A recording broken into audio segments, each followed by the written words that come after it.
Hi everyone, I'm Dr. Eleanor Toplinski. I'm a board-certified medical oncologist specializing in the treatment of breast cancer. And one of the most common questions that I get asked a lot is about alcohol and how much alcohol is safe to drink. And I will say that there's no amount of alcohol that is 100% safe. Alcohol is a known carcinogen.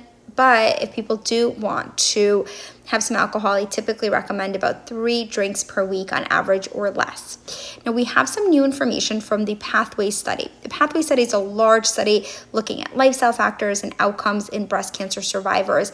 And recently, they published part of it looking at alcohol consumption. So what they did in the study was patients entered the study after a diagnosis of breast cancer, and they filled out this food frequency questionnaire focusing on their alcohol intake.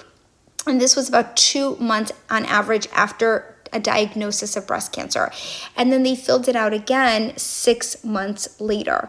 So they pull out the alcohol data here. And what they showed was that alcohol consumption in that short, 6-month window did not impact risk of breast cancer recurrence or risk of dying.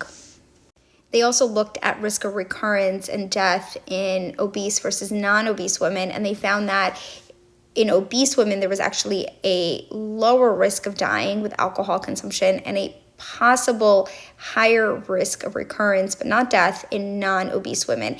And I will be honest, we don't really know what to make of these BMI differences. I think there may be some other confounding factors, but that's what the study showed.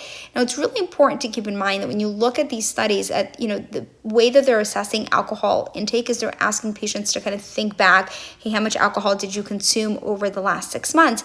And so there is going to be a subject to, some bias there in terms of recall and what people are able to recall, and is they're not recording their alcohol intake in real time. So what do I make of this study? I think this is really valuable information.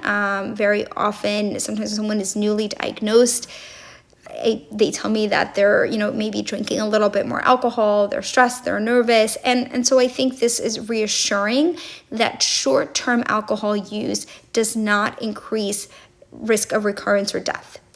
We cannot say what this looks like in terms of long-term alcohol use. And so in this study, they followed patients for about 11 years. We know that cancer can come back later than that.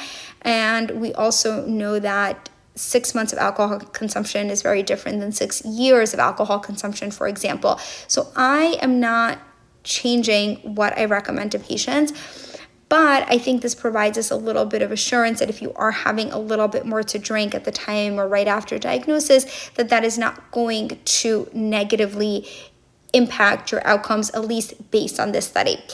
Let me know what questions you have. I know there's a lot of questions about alcohol consumption and cancer, and so let me see if I can answer them.